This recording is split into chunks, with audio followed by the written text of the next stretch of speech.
Miatrika ny Fiaonam-Be Ny Stk ny sampana tanora kristianina STK eo anivon'ny fiangonana FJKM amin'izao fotoana izao. Ny 20 Aogositra 2024 no nanombohany izany tamin'ny fomba-piangonana ary ny 30 Aogositra 2024 kosa no famaranana. Samy atao amin'ny kianja Dar es Salaam Nosy ireo hetsika ireo. Manodidina ny 5,000 Sy ireo tanora STK andrasana handray anjara amin'ity Fiaonam-Be ity. Tanjona lehibe amin'izany ny ampivondrona ny STK manerana ny sahan'ny FJKM. Misy ireo tanora tonga ny Nosy Be amin'ny fomba miavaka, ohatra amin'izany ny avy any Marotsetra izay nandeha tongotra nandritra ny 3 andro hatrany Antalaha vao naka fiara anohizana ny dio any Nosy Be. Niainga avy tany Marotsetra zay tamin'ny lundi le 17 ny volana Aogositra teo igny tamin'ny 2 ora maraindraina tamin'ny ekipa voalohany satria ny zara roa zay atao tamin'ny Tanterahina ekipa voalohany le niainga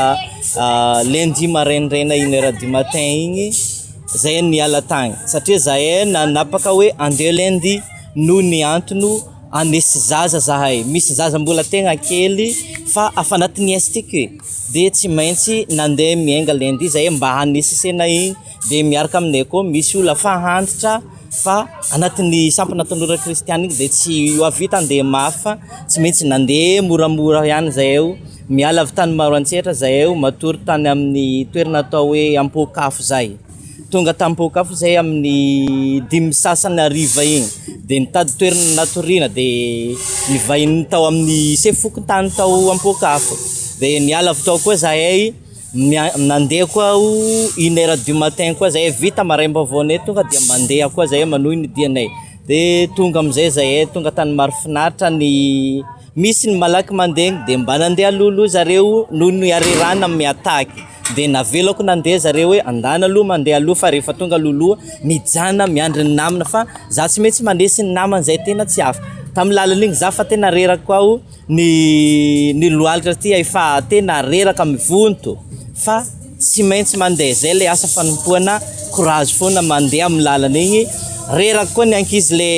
asesy igny de tsy maintsy trotrona babena fa tsy nataona akifa ny hoe ny tanjona andeha tory an'i Kristy io naizanaiza ny toerana toriana an'i Kristy io de tsy maintsy mandeha tsy nataony anakivy na dia lavitra za ty Nosy Be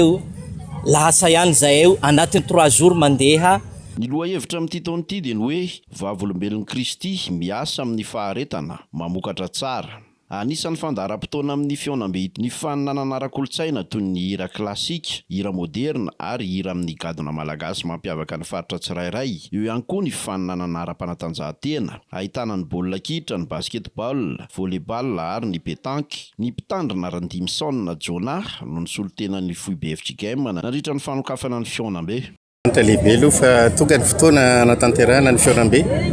ary isorana koa ny mpitandrana rehetra nanao ny fanetanana sy ny finoana STK tany amin'ny synode apartany tany amin'ny fitandremana satria hita hoe be dia be ny tanora tonga tia Nosy Be akasitrana ihany koa ny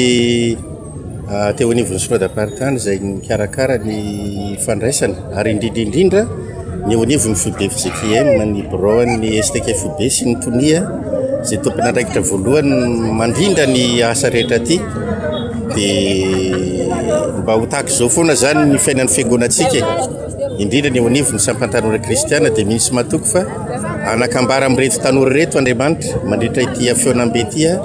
mba ho hisy aina vaovao indray hoentina miatrika ny fiainana sinoavy indrindra mba hiainana ny teny soratra masina hoe raha fatra-paniry ny zava-panahy dia izay ampandroso ny fiangonana ny tediavy indrindra.